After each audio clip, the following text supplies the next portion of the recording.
नमस्कार दोस्तों, आपका स्वागत है फिर से हमारी कक्षा के अंदर। हम अब से पहली क्लासों के अंदर जान चुके थे कि कंप्यूटर क्या होता है, कंप्यूटर का इतिहास थोड़ा बहुत हमने जाना था, कंप्यूटर क्या काम आता है ये हमने जाना था। और कल की कक्षा में हमने बात करी थी कंप्यूटर के हार्डवेयर व सॉफ्टवेयर के बारे में। आज हम बात करेंगे कि कंप्यूटर काम कैसे करता है। ठीक है, हार्डवेयर कहाँ काम में आते हैं, सॉफ्टवेयर कहाँ काम में आते हैं। हार्डवेयर की जो पार्ट्स है जो मैंने कल आपको बताए थे, जैसे कि आपका इनपुट डिवाइसेस, प्रोसेसिंग डिवाइसेस, ठीक है, आउटपुट डिवाइसेस और स्टोरेज डिवाइसेस, ये कैसे काम में आते हैं, इस सभी चीज़ों के बारे में आज हम चर्चा करेंगे। यह सीधा सीधा और सिंपल भाषा में मैं आपको बताऊंगा थंबनेल के अनुसार, जैसे मैंने बता रखा है कि आज हम जो हमारे हार्डवेयर हैं, जो हमारे हार्डवेयर काम में आ रहे हैं ऊपरी तौर पे, वो कैसे काम करते हैं, वो कौन कौन से होते हैं, कौन कौन सी चीज़ों को, कौन कौन से हार्डवेयर को इनपुट डिवाइसेस कहा जाता है, कौन से हार्डवेयर को आउटपुट डिवाइसेस कहा जाता है, कौन से हार्डवेयर को हम प्रोसेसिंग डिवाइस कहते हैं, कौन से हार्डवेयर को हम स्टोरेज डिवाइस कहते हैं। ठीक है, तो चलो शुरू करते हैं। तो देखो हमारा टॉपिक चल रहा था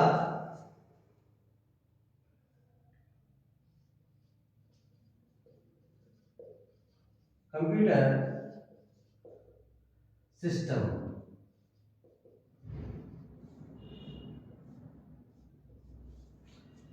देखो होता क्या है कि हमारे पास में जब हम शुरू करते हैं पढ़ना, चाहे वो छठी क्लास से हो, सातवीं से हो, या जिस भी क्लास से हम शुरू करते हैं पढ़ना, तो हम क्या देखते हैं कि हमें सीधा सीधा मोटे तौर पे ये बता दिया जाता है कि कुछ डिवाइसेस मिलकर और कुछ प्रोग्राम मिलकर एक सॉफ्टवेयर को कार्य करने योग्य बनाते हैं। जैसे कि हमें सीधा बता देते हैं कि आउटपुट डिवाइस होती है, एक इनपुट डिवाइस होती है, और कुछ एप्लीकेशन सॉफ्टवेयर होते हैं, कुछ सिस्टम सॉफ्टवेयर होते हैं, ये सारे मिलकर काम करते हैं। लेकिन सही मायने में देखा जाए तो आउटपुट डिवाइस काम कैसे करती है, इनपुट डिवाइस काम कैसे करती है, प्रोसेसिंग डिवाइस क्या काम करती है, कैसे काम करती है। ठीक है, और अगर मैं बात करूं कि अपना स्टोरेज डिवाइस कैसे काम करती है, किन डिवाइसों को स्टोरेज डिवाइस कहा जाता है।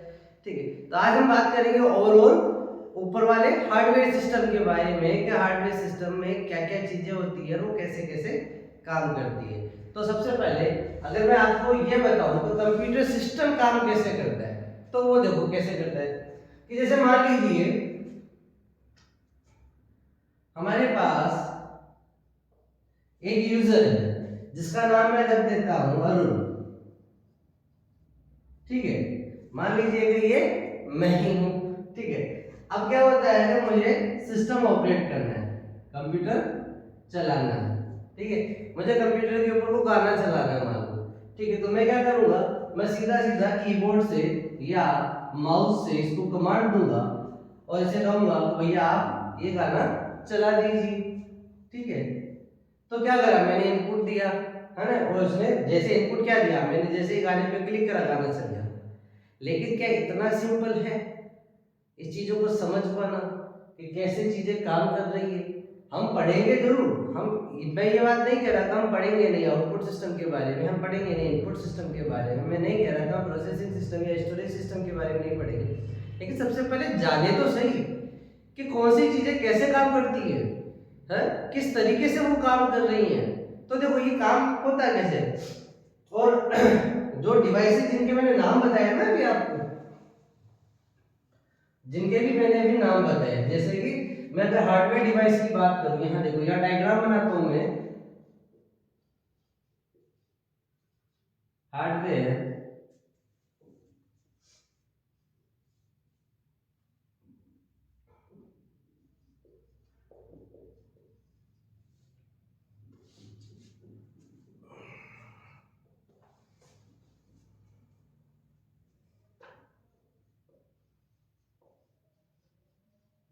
Hardware device.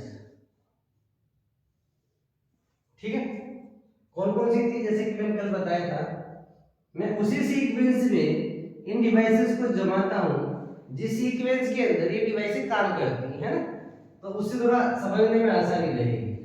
कल हम ऐसे अलग अलग चीजों के बारे में बात करेंगे, लेकिन अभी डिवाइसेस, हार्डवेयर डिवाइसेस को कुछ इस तरीके से अपन अरेंज करेंगे जैसे वो काम करती है। ठीक है, कैसे काम करती है देखिएगा। सबसे पहले होती है अपने पास में इनपुट डिवाइस, ठीक है। उसके बाद में अपने पास में होती है प्रोसेसिंग डिवाइस।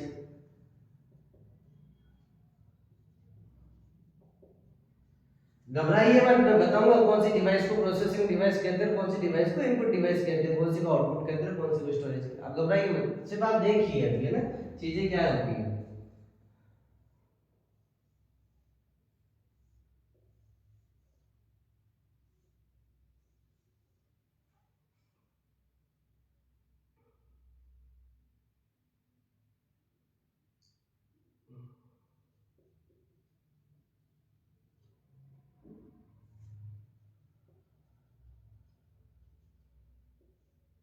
इसको दो भागों में बांट लेते हैं, स्टोरेज या मेमोरी, ठीक है।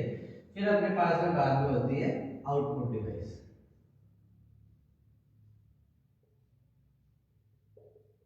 आउटपुट डिवाइस, तो देखो चलो समझते हैं काम कैसे करता है। ये एक यूजर है, ठीक है, इसके पास ये इसका कंप्यूटर सिस्टम है और ये कमांड देता है एक गाना चलाने के लिए। जैसे कि मान लो कि ये कंप्यूटर को, कंप्यूटर के अंदर एक गाना आ रहा है, लिखा हुआ आ रहा है, मतलब फाइल पड़ी है, एक डेटा पड़ा है जिसका नाम है हम होंगे कामयाब। एक गाना है, जैसे ये क्लिक करता है वैसे स्पीकर के जरिए ये गाना क्या करना शुरू हो जाता है, बजना शुरू हो जाता है। लेकिन इतना इजी नहीं है, काम होता कैसे है देखिए। इनपुट डिवाइस, कीबोर्ड, माउस आदि की सहायता से ये गाने पर क्लिक करता है, या तो कीबोर्ड की सहायता से क्लिक करता है जो मॉनिटर पे नजर आ रहा है, या फिर ये अपने माउस की सहायता से उस पर क्लिक करता है। अब क्या करता है, जैसे ही ये इस पर क्लिक करता है गाने के ऊपर, हमारे यहाँ जो सीधा कमांड जाती है ना, वो जाती है प्रोसेसिंग डिवाइस के पास में, जिसको तुम सीपीयू भी कहते हो। क्या कहते हो, सीपीयू, सेंट्रल प्रोसेसिंग यूनिट, ठीक है। प्रोसेसिंग डिवाइस के ऊपर जाती है, जिसमें मदरबोर्ड भी आता है, चीज जाती है, लेकिन बेसिक तौर पर तुम ये समझो कि सीपीयू के पास जाती है। अब सीपीयू क्या काम करता है, सीपीयू रैम को, रैम जिसे तुम मेमोरी कहते हो, क्या कहते हो, मेमोरी कहते हो, मेमोरी को आदेश देता है कि ये जो यूजर बैठा है, ये जो यूजर बैठा है इसने एक कमांड दी है, हमें निर्देश दिया है कि आप ये जो गाना है हम होंगे कामयाब, ये चलाइए, ठीक है। अब मेमोरी डिवाइस आती है आपकी स्टोरेज डिवाइस के पास में।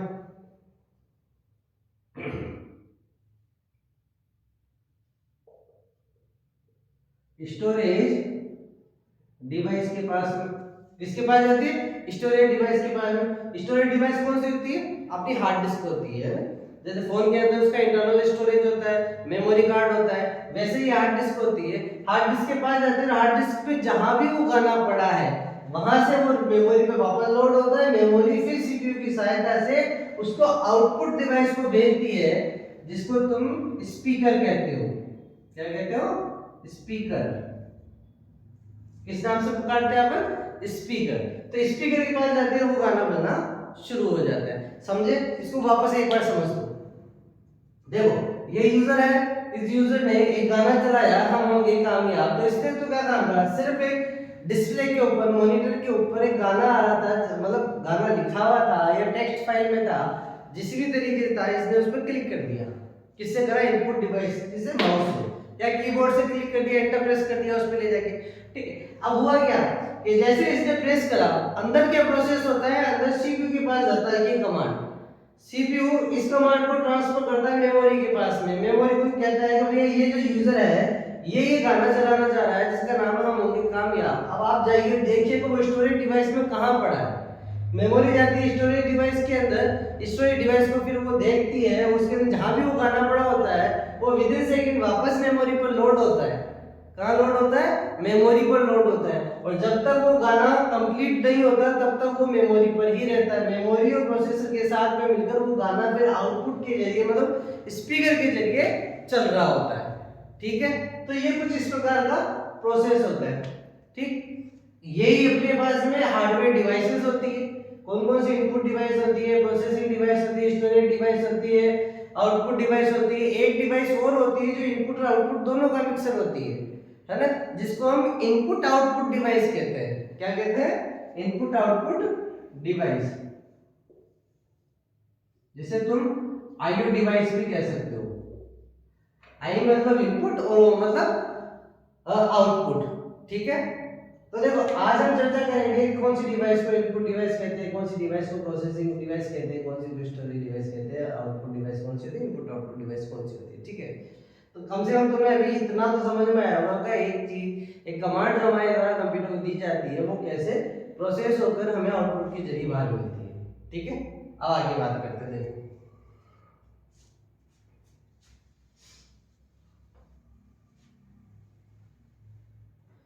सबसे पहले अगर मैं बात करूं इनपुट डिवाइस की, आज हम सिर्फ ऊपर की कोर पढ़ेंगे। कोर का मतलब हम सिर्फ बाहरी आवरण पढ़ेंगे कि कौन सी चीज को क्यों कहा जाता है, ऐसा कहने का मतलब क्या है। कल से हम शुरू करेंगे वन बाय वन उन डिवाइसेस के बारे में जो इनके ग्रुप में आती है, इनपुट डिवाइस के में आती है, प्रोसेसिंग में आती है, अपने स्टोरेज में आती है, आउटपुट में आती है। इनके बारे में कल से हम एक एक करके पढ़ना शुरू करेंगे, एक एक क्लास इन्हीं पर बनाएंगे। ठीक है, तो देखो अभी इनपुट डिवाइस क्या होती है? इनपुट डिवाइस वो डिवाइसेस होती है जिस पर यूजर यानी मैं या तुम, ठीक है, वो व्यक्ति जो कंप्यूटर पर कार्य कर रहा है वो यूजर होता है।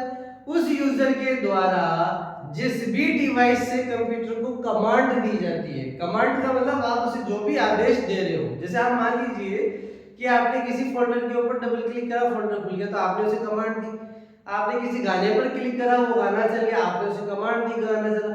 आपने किसी पिक्चर पर क्लिक करा, वो पिक्चर आपने शुरू हो गई, आपने उसे कमांड दी। आपने किसी फोटो को खोलने के लिए उसको डबल क्लिक करा उस पर या सिंगल क्लिक करा उसके ऊपर जाकर, वो फोटो खुल गई, तो हम उसे कमांड दे रहे हैं। क्या कर रहे हैं? हम उसे कमांड दे रहे हैं। कंप्यूटर का अपना खुद का कोई दिमाग नहीं है, कंप्यूटर का अपना खुद का कोई दिमाग नहीं है, मानव मस्तिष्क के द्वारा ही वो निर्देशों का पालन करते हुए कार्य करता है। इतनी सी बात तुम समझो। ठीक है, अब देखो जैसे मैंने उस डिवाइस, जिस डिवाइस से मैंने उसको कमांड दी, चाहे वो मेरा कीबोर्ड हो, इनपुट डिवाइस कहलाएगा, चाहे वो मेरा माउस हो, इनपुट डिवाइस कहलाएगा, ठीक है, चाहे वो मेरा वेबकैम हो, ठीक है, वो इनपुट डिवाइस कहलाएगा। ठीक है, तो वो डिवाइसेस जो यूजर के द्वारा बाहर से किसी निर्देश को लेकर कंप्यूटर के अंदर उस चीज को चलाने का काम कर रही है, कंप्यूटर को अंदर तक उसे निर्देशित कर रही है या कंप्यूटर को चलाने के लिए निर्देशित कर रही है, वो डिवाइस इनपुट डिवाइस कहलाएगी। ठीक है, इतनी बात समझ में? बहुत सारी डिवाइस है, कम से कम नहीं निकलती 30 से 29-30 डिवाइस है कम से कम, है ना, वो अपन कल पढ़ेंगे। कल से मतलब एक एक करके शुरू करेंगे। कल अपन शुरू करेंगे कीबोर्ड से। ठीक है, कीबोर्ड से बहुत सारे सवाल बनते हैं। ठीक है, देखो मैं तुम्हें एक बात बता दूं, है ना, सबको हो सकता है कि मेरे पढ़ाने का तरीका जो है वो बहुत आसान रहे, ठीक है, बहुत सिंपल सा है, कि देखो मैं चाहूँ तो इसे थोड़ा लेवल बढ़ाकर भी पढ़ा सकता हूँ, है ना, बात बढ़ाकर भी कर सकता हूँ, लेकिन जहाँ से मैं बिलोंग करता हूँ, ये जो समस्या मैंने देखी मेरे जीवन में, अपने एजुकेशनल करियर में जो समस्या मैंने देखी, मैंने क्या देखा कि मुझ जैसे कई सारे ऐसे बंदे हैं जिन्होंने कंप्यूटर भी 12वीं के बाद में देखा, आफ्टर 12th हमें कंप्यूटर देखना नसीब हुआ था। ठीक है, तो ऐसा कई सारे ग्रामीण क्षेत्र, ऐसा नहीं कहता कि डिजिटल नहीं हुआ, इंडिया डिजिटल तो हो गया, लेकिन उस डिजिटलाइजेशन को सही तरीके से सिखाने वाले जो है वो अभी कम है, लोग उनकी भर्तियां हो रही है धीरे धीरे, तो बहुत सारे बच्चे ऐसे हैं जिनको समझ में नहीं आएगा। तो मेरा तरीका बिल्कुल आसान भाषा में रहेगा, तो कोशिश करूंगा कि सबको समझ में आ सके। ठीक है, तो देखो जो भी चीज हम कल से या जो भी चीज हम पढ़ेंगे अब, वो सारी चीजें आपके कहीं ना कहीं किसी न किसी प्रतियोगी परीक्षा में आने की संभावना जरूर जरूर रहेगी, क्योंकि मैं कोशिश ये करूंगा कि जितने भी प्रतियोगी परीक्षाओं में प्रश्न पूछे गए हैं उनके संबंध में ही आपको बताया जाए, ताकि आने वाले एग्जाम में आपको कंप्यूटर सब्जेक्ट को लेकर ज्यादा मेहनत करने की जरूरत ना पड़े। ठीक है, तो देखो अब बात करूं मैं प्रोसेसिंग डिवाइस की, तो सबसे पहले प्रोसेसिंग डिवाइस को छोड़ो, प्रोसेसिंग को समझना जरूरी है। प्रोसेस क्या होता है? प्रोसेस क्या होता है? प्रोसेस का मतलब होता है एक प्रक्रिया। क्या होता है प्रोसेस का मतलब? एक प्रक्रिया। प्रक्रिया का अर्थ अगर मैं आपको समझाऊं तो प्रक्रिया का अर्थ वो है कि जैसे मान लीजिए कि मैं गांव से बिलोंग करता हूँ, मैं गांव से रहने वाला हूँ, ठीक है। तो हमारे यहाँ पे खेत खलिहान बहुत सारे होते हैं। तो अगर मैं आपको एक प्रोसेस बताता हूँ गेहूं का, ठीक है, प्रोसेस को समझते हैं अपन, गेहूं का एक प्रोसेस बताता हूँ। तो गेहूं जब हम जो रोटियां खाते हैं, वो रोटियों तक का गेहूं का सफर क्या होता है कि पहले किसान बीज बोता है, बीज बोने के बाद खाद देता है, खाद देने के बाद उसकी सिंचाई करता है, सिंचाई के बाद दवाई लगाता है, फिर कटाई करता है, कटाई करने के बाद गेहूं निकलते हैं, निकलने के बाद फिर वो जहाँ कहीं पीछे आटा चक्की होती है वहाँ पीसने जाते, पीसने के बाद फिर वो घर आते, ठीक है। और घर आने के बाद फिर उनसे रोटियां बनाई जाती। तो ये जो सारी प्रक्रिया है ना, गेहूं के पैदा होने से लेकर और अवय घर तक रोटी बनकर आने तक जो भी प्रक्रिया है, दैट इज कॉल्ड प्रोसेस। इसको हम क्या कहेंगे? प्रोसेस कहेंगे। इतनी बात समझ में आई। अब यहाँ पे प्रोसेस का संबंध क्या है? तो देखो, मैंने तुम्हें पहले भी कक्षा में बताया था, कंप्यूटर मेरी बात नहीं समझता। कंप्यूटर को कंप्यूटर की बात समझाने के लिए मशीन लैंग्वेज यूज में ली जाती है, ठीक है। वो मशीन लैंग्वेज कैसे यूज में ली जा रही है तुम्हें पता नहीं पड़ेगा, ये उसके इनबिल्ट प्रोग्राम के अंदर रजिस्टर्ड है, ठीक है। उसको ऑलरेडी प्रोग्राम दे रखे हैं जिससे वो मशीन भाषा को यूज करके कंप्यूटर को समझा पाए।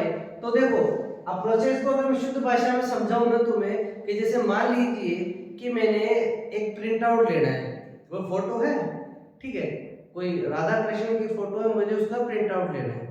तो प्रिंट आउट लेना है, जैसे मैंने प्रिंट आउट की कमांड कंप्यूटर को दी तो स्पीकर में गाने बजना नहीं शुरू होंगे। समझ रहे हो मेरी बात? स्पीकर में गाने नहीं बजना शुरू होंगे, प्रिंटर के पास जाएगी कमांड सीधी। अब ये प्रोसेस कौन करेगा? ये प्रोसेसिंग डिवाइस करेगी। किस निर्देश को किस डिवाइस के पास पहुंचाना है, किस आदेश का पालन कौन सी डिवाइस करेगी और वो कैसे करेगी, ठीक है, ये किस पे डिपेंड करता है? इन्हीं प्रोसेसिंग डिवाइस पे डिपेंड करता है, ठीक है। उदाहरण दे दूं कि जैसे मान लो कि मेरे यहाँ जो भी है, मैं कंप्यूटर पे बैठा हूँ, मैं गाने सुन रहा हूँ लाउडली, कोई बंदा आया मुझे कहता है कि भैया राधा कृष्ण का एक चित्र है जिसका आप प्रिंट आउट दे दो, तो उसके लिए मैं अपने गाने बंद नहीं करूंगा, मैं उस चित्र को लूंगा, उसको प्रिंट आउट, कंट्रोल पी की कमांड दूंगा या प्रिंट की कमांड दूंगा, वो मेरे प्रिंटर की जगह बाहर आ जाएगा, मेरे गानों पे कोई इफेक्ट नहीं पड़ेगा। क्यों? क्योंकि गाने चलने का प्रोसेस अलग है, ठीक है, प्रिंट निकलने का प्रोसेस अलग है, और ये प्रोसेस कौन फॉलो करता है? ये प्रोसेसिंग डिवाइस फॉलो करती है। यही बताती है आपको वो कौन सी डिवाइस से कौन सा काम करवाना है आपको, ठीक है। बात समझ में? कौन कौन सी डिवाइस होती है मैं आपको बता दूं, जैसे अपना रैम हो गया अपना, ठीक है, मेमोरी के साथ में, ये प्रोसेसिंग डिवाइस मेमोरी के साथ में आता है। रैम हो गया अपना, सीपीयू हो गया अपना, मदरबोर्ड हो गया अपना, एसएमपीएस हो गया अपना, ये सारी प्रोसेसिंग डिवाइसेस हैं, ठीक है। अपनी बायोस हो गई, ठीक है, ये सारी अपनी प्रोसेसिंग डिवाइसेस है। अब आप कहोगे भैया जब मेमोरी प्रोसेसिंग डिवाइस में आ रही तो आपने अलग क्यों लिखी? क्योंकि देखो ये है तो प्रोसेसिंग डिवाइस में, लेकिन इनके काम थोड़े से अलग हैं, ठीक है, वो कैसे वो भी मैं बता दूं। फिर अगला आता है अपना मेमोरी का। तो हम ज्यादातर पढ़ते हैं ना, हमें हमारे स्कूल के अंदर जो भी थ्योरेटिकल सब्जेक्ट, थ्योरेटिकल रूप से हमें कंप्यूटर पढ़ा देते हैं तो वो हमें दो चीज बता देते हैं, भैया मेमोरी होती है दो,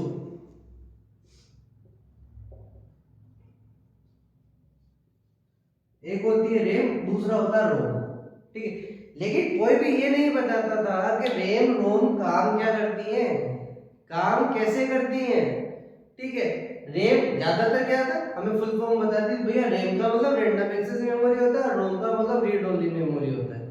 लेकिन कोई ये नहीं बताता कि काम कैसे करता है। देखो ये मेमोरियां होती है, ठीक है। अब आप कहोगे स्टोरेज क्या होता है, तो स्टोरेज में मेमोरी में बहुत जमीन आसमान का फर्क होता है। स्टोरेज और मेमोरी को कुछ इस प्रकार समझो। पहले तो मैं बता दूंगा दो प्रकार की मेमोरी होती है, रैम और रोम। एक प्रकार की और होती है जिसे हम कैश मेमोरी कहते हैं, ठीक है। वो कहाँ काम आती है, कैसे काम आती है, जब अपन मेमोरीज के बारे में पढ़ेंगे तब एक एक करके एक्सप्लेन कर दूंगा मैं चीजों को ना। अभी सिर्फ इतना फर्क समझो कि रैम सॉरी मेमोरी के अंदर स्टोरेज में फर्क क्या होता है, ठीक है। तो देखो 10 रुपए का नोट में राइट पॉकेट में पड़ा है, ठीक है, 10 रुपए का नोट में राइट पॉकेट में पड़ा है, तो मैं जो राइट पॉकेट है ना बेटा, वो हो गई स्टोरेज। क्या हो गई? स्टोरेज। और वो 10 रुपए का नोट कहाँ पड़ा है एग्जैक्टली ये मुझे पता है ना, दैट इज कॉल्ड मेमोरी। ये मेरी मेमोरी कमांड देगी मेरे हाथ को 10 का नोट इस जेब में पड़ा, आप निकाल के उनको पकड़ा दीजिए। समझ में आ गई बात? ठीक है। वैसे ही रैम क्या काम करती है, रोम क्या काम करती है कि रोम और रैम ये प्रोग्राम करी हुई चीजें होती है, ये प्रोग्रामेबल डिवाइसेस होती है जिनको पहले से प्रोग्राम दे दिए होते हैं या रैम को बाद में प्रोग्राम दिए जाते हैं। तो कहा जाता है कि तुम्हें क्या क्या प्रोग्राम करवाना है, ठीक है, तुम्हें कैसे कैसे प्रोग्राम काम में लेने हैं, ये इनको प्रोग्राम करी जाती है ताकि अब आप जो भी चाहो, चाहे आपको गाना चलाना हो गाना चलाओ, ठीक है, आपको प्रिंट आउट देना हो प्रिंट आउट दो, सारी कमांड कौन फॉलो में लेके आती है, रैम और रोम फॉलो में लेके आती है, ठीक है। स्टोरेज डिवाइस क्या होती है, स्टोरेज डिवाइस देखो भैया, अगर मेरे जेब में कुछ होगा ही नहीं तो मैं निकाल के क्या दूंगा, भले मुझे याद है सब मेरी जेब में 10 का नोट है 20 का नोट है 500, याद होने से कुछ नहीं होता, जेब में है क्या, नहीं है ना, तो किसी को देने के लिए आपके पास होना जरूरी है।